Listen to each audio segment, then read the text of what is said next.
더 많은 주식 투자 정보를 얻고 싶으신 분들은 카카오톡 채널 필살기를 검색하신 후에 친구 추가하시면 많은 내용 확인 가능하시다는 점 말씀드립니다. 자, 먼저 이번 주 영향력 있었던 투자 뉴스부터 체크해 보시죠.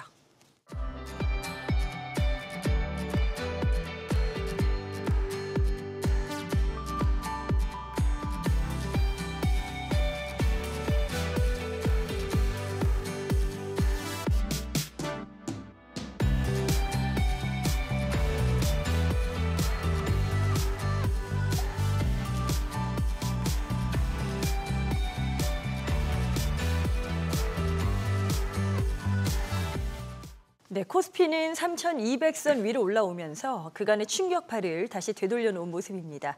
지금 관세도 그렇고요. 실적, 세제 개편안 이슈까지 사실 불확실성이 거친 건 아닙니다만 어떤 동향이라고 저희가 파악해야 할지 네 분의 전문가와 이야기 자세하게 나눠보도록 하겠습니다. 자, 먼저 이동우 대표님께 지금 시장의 동향을 어떻게 판단하시는지부터 좀 들어보고 싶은데요.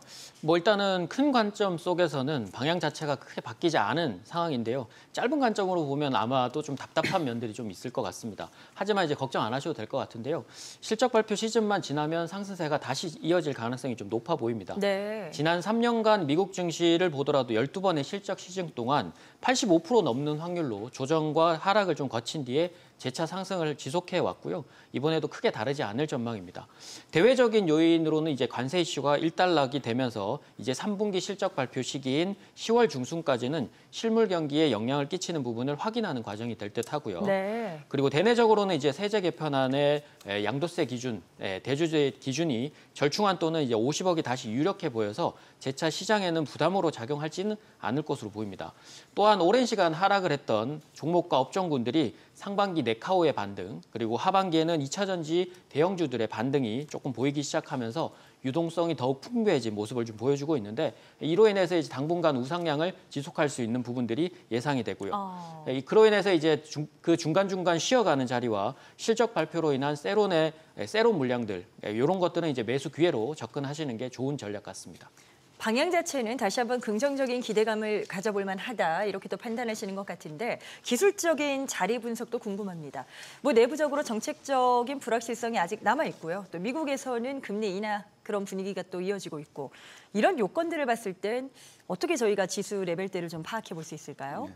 일단 지수는 아까 이동호 대표님 얘기한 것처럼 좋은 방향으로 볼 수 있을 것 같습니다. 위를 우상향으로 일단 네. 보는데 그동안에는 제가 방송 출연하면서도 계속 3,300의 저항선 때문에 가려서 못 갈 것이다라는 얘기를 계속 강조를 드렸었습니다. 맞아요. 네. 그런데 지금 제가 준비한 주봉 차트를 보면 그러고 나서 계속 시간이 흘렀죠.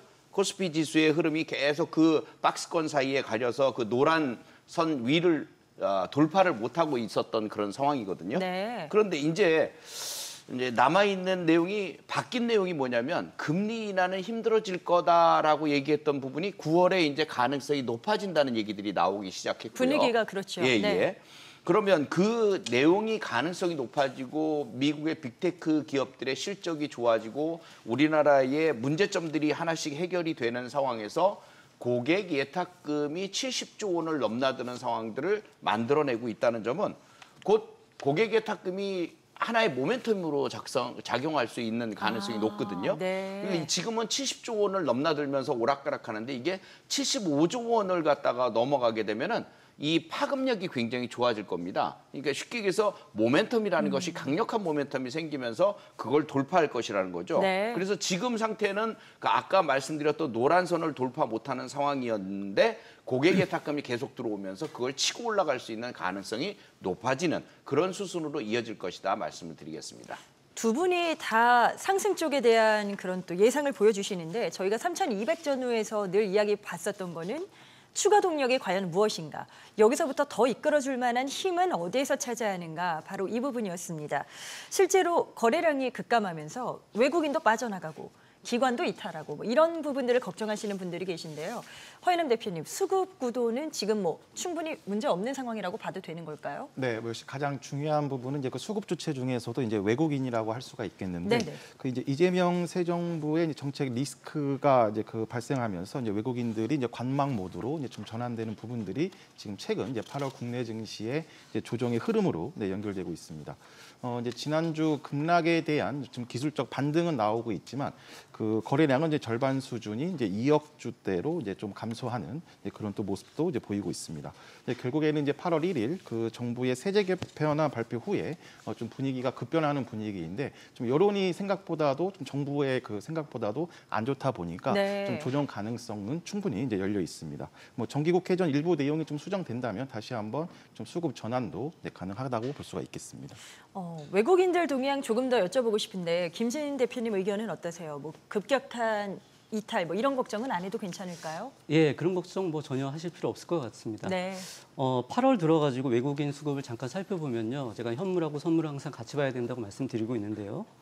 1일부터 8일까지, 그러니까 오늘까지 코스피를 2,782억 판 건 맞습니다. 그런데 1일에만 먼저 8,700억을 팔았고 나머지는 대부분 오늘 좀 조금 팔긴 했습니다만 매수를 했다라고 볼 수가 있겠죠. 이제 선물 쪽에서는 이제 오히려 1일에 4,400억 이상 매도를 했는데 예, 전체적으로 보면은 플러스 4,000억 이상 지금 매수를 하고 있는 그런 부분입니다.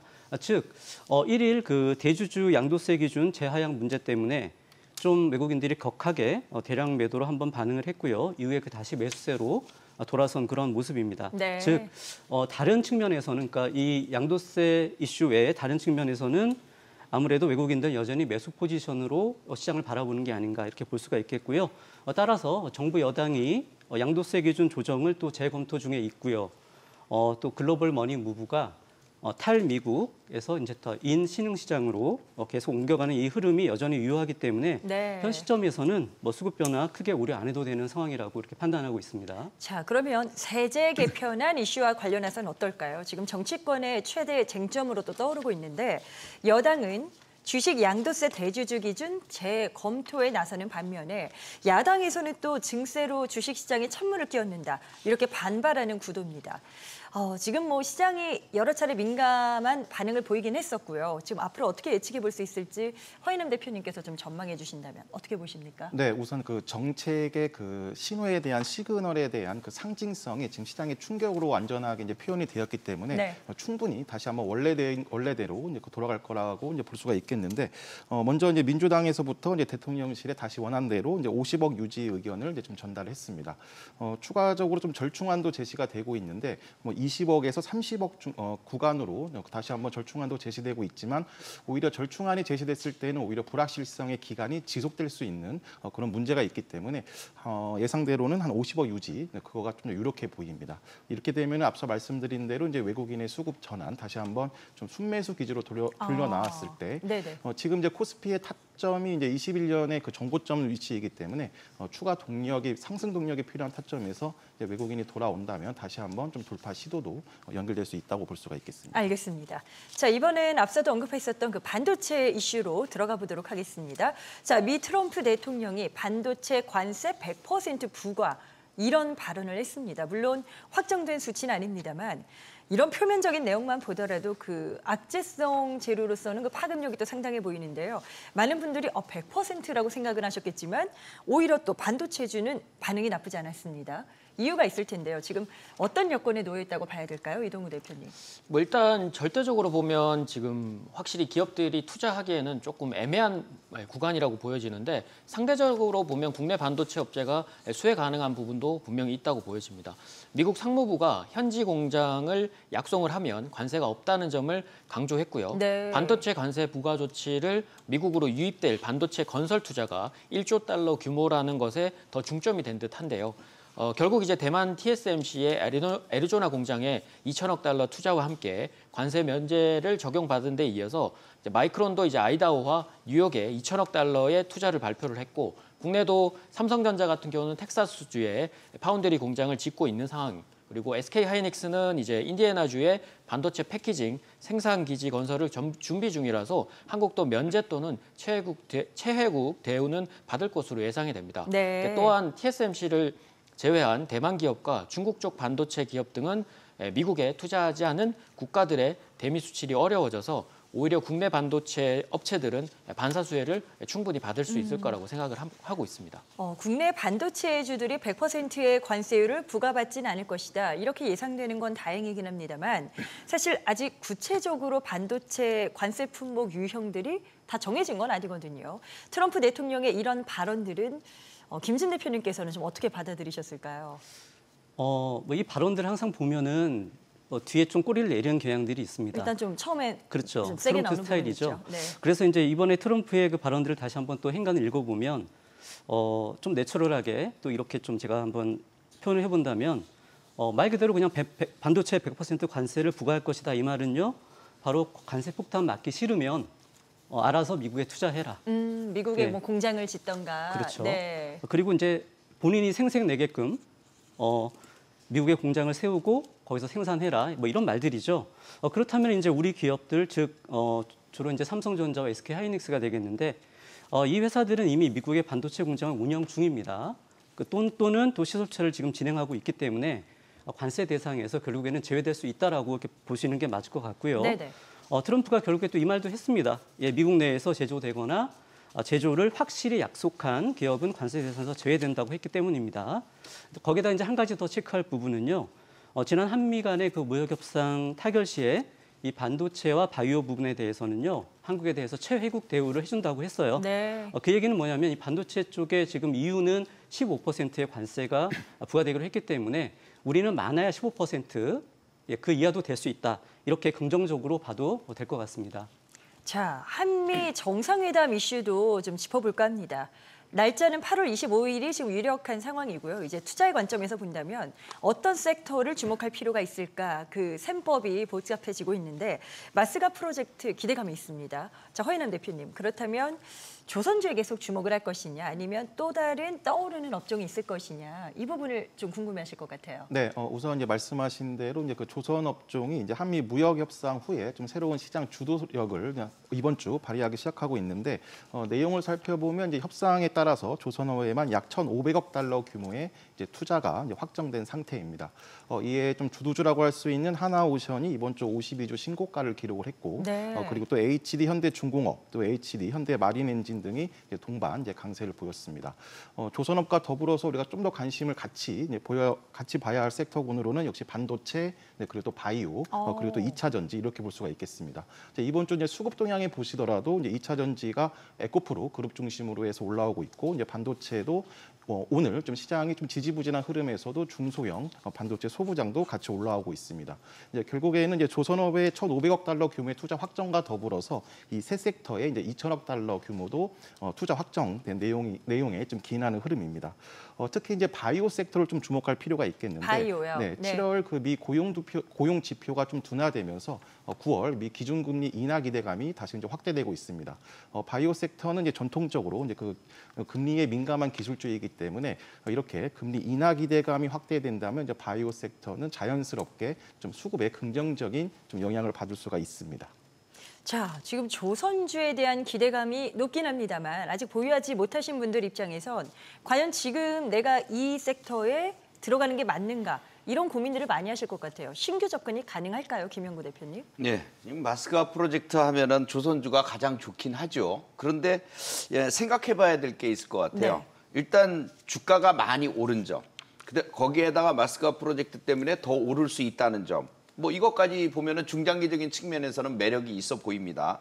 하지만 신규 투자를 하기에는 조금 좀 고개가 갸우뚱거려지는 그런 시점이 아닌가. 그래서 보유한 분들은 뭐 그대로 중장기적인 측면까지 가져갈 수 있고, 그다음에 트레이딩 관점으로서 매매를 할 수 있는 그런 개념들은 보여지지만 시선을 조금 돌려보는 것도 필요할 것 같아요. 네. 여기에 막 매달려서 그런 것보다는 오히려 지금 낙폭과대돼 갖고서 피어나는 섹터들이 있잖아요. 예를 들면 2차 전지 같은 경우도 2차 전지. 너무 저평가돼 있다가 바닥권에서 움직이는 이런 쪽들도 오히려 여러분들에게는 도움이 되지 않을까요? 2차 전지 같은 경우는 OBBA 법안 발효 때문에 미국에서 저가 물량 공세, 파산 공세를 펼쳤던 중국 쪽들이 이제 중국 배터리 업체들도 공장 건설했다가 사라지고, 그다음에 중국 제품 받아서 썼던 미국 기업들 망가지고, 뭐 이러니까 그 가운데 피어나는 싹을 틔우는 쪽은 바로 우리 기업들이거든요. 네. 그럼 그 우리 기업들이 그 자리를 차지하고 셀 3사부터 시작해서 그 소재 관련 기업들까지 승승장구할 수 있는 배경이 만들어졌단 말이에요. 그럼 AI 데이터 센터를 비롯해서 뭐 ESS 시장까지 폭발적으로 늘어나는 이 수요를 감당하려면 결국 우리 기업들이 그 매꿈 현상을 충분히 보여줄 거거든요. 그러니까 이런 바닥권에 있는 종목들을 지금 신경 쓰시면 아주 좋을 것으로 예상이 됩니다. 자, 이제 시장의 주요 이슈들을 점검해 봤고요. 다음 주 어떻게 대응해야 할까라는 전략을 점검해 보도록 하겠습니다. 자, 이동우 대표님. 금리 인하가 이제 미국 쪽에서 9월에 시행이 되는가라는 분위기가 좀 잡히고 있기 때문에 이런 부분도 맞물려서 어떤 대응이 필요할지 투자자분들에게 좀 조언해 주시면 좋을 것 같은데요. 뭐 일단은 뭐 조선, 전력 설비, 화장품 이쪽이 이제 호실적과 이제 초호황을 만나서 계속적으로 부익부 장세를 좀 이끌어왔는데 뭐 당분간은 그 흐름들이 더 이어질 것으로 예상이 됩니다. 그러니까 아무래도 이제 3분기부터는 관세에 대한 영향력이 실물 경기에 영향을 미치기 때문에 그걸 이제 확인하는 단계라서 아마 10월이나 11월 달에는 아마 다시 조정이 좀 들어오겠지만 네. 그 중간 과정에서는 아마 추가적인 상승이 좀 용이할 것으로 보이는데요. 네네. 그래서 기존의 이제 조선, 전력 설비, 화장품 이런 쪽들은 그러니까 기존의 분들은 그대로 이어가시면 되실 것 같고요. 아마 이제 다음 주에 이제 소비자 물가 지수 그리고 소매 판매, 산업 생산의 경제 지표 확인과 함께 막바지 실적 발표 그리고 국내 옵션 만기일로 인한 약간의 변동성은 큰 그림 속에서는 어떻게 보면 좋은 매수 타이밍으로 접근을 하시면 되니까 지금은 우상향을 추적하는 매매 전략을 좀 구상하시는 게 좋을 것 같습니다. 알겠습니다. 자, 이렇게 자세한 시황에 대한 분석 나눠봤습니다. 네 분의 의견은 투자의 참고 자료로 활용하시길 바랍니다. 또 투자에 대한 최종 판단과 책임은 투자자 본인에게 있다는 점 말씀드립니다. 항상 자신의 원칙에 맞추어서 현명한 투자하시길 바라겠고요. 또 주식에 대한 유익한 정보는 카카오 채널에서도 만나보실 수가 있습니다.